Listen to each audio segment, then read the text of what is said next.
Vi skal i den her video se på fordøjelsen.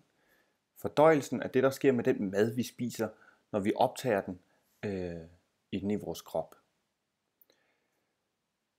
Vi skal se på, hvad det er, der sker med den mad, vi spiser, når vi putter den ind i vores mund.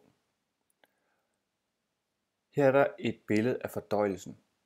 Det første, der sker med vores mad, det er, at vi putter den i munden, hvor det bliver tygget, for det efter, at det kommer ned i mavesækken, for det herefter bliver ført videre i tyndtarmen, og til sidst så kommer det hen her i tyktarmen, og til sidst så kommer det ud af kroppen som afføring. Det er faktisk det, der er fordøjelseskanalen i kroppen.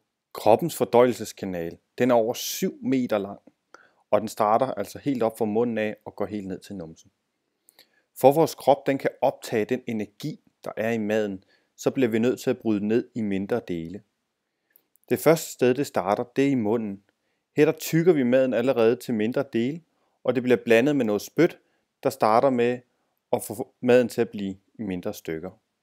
Herfra så glider den ned igennem spiserøret og lander så hernede i mavesækken.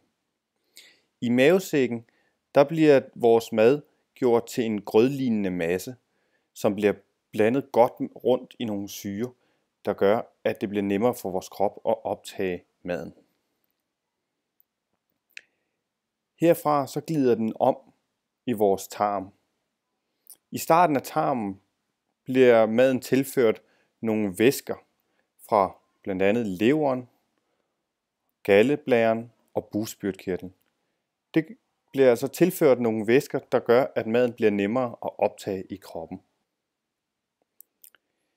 Nu skal vi så se et tværsnit af tyndtarmen. Her kan vi se, at den her grødlignende masse, den ligger, og den er altså klar til at blive optaget i vores krop. Mens den er i tyndtarmen, så kommer der altså små stykker af maden ud i blodbanerne, der så får energien rundt i resten af kroppen. Efter den er kommet igennem tyndtarmen, kommer den ud i tyktarmen. Her i tyktarmen bliver der næsten ikke optaget mere energi, for det er allerede optaget. Men der kommer noget væske ud af vores mad, og det bliver altså optaget her i tyktarmen. Der er en masse bakterier også her i tyktarmen, og det er blandt andet grunden til, at vi skal vaske vores fingre, når vi er på toilettet. Det er ikke alt det mad, vi spiser, som kan blive optaget, og det vi ikke kan optage, det kommer altså ud som afføring. Og det var altså lidt om fordøjelsen.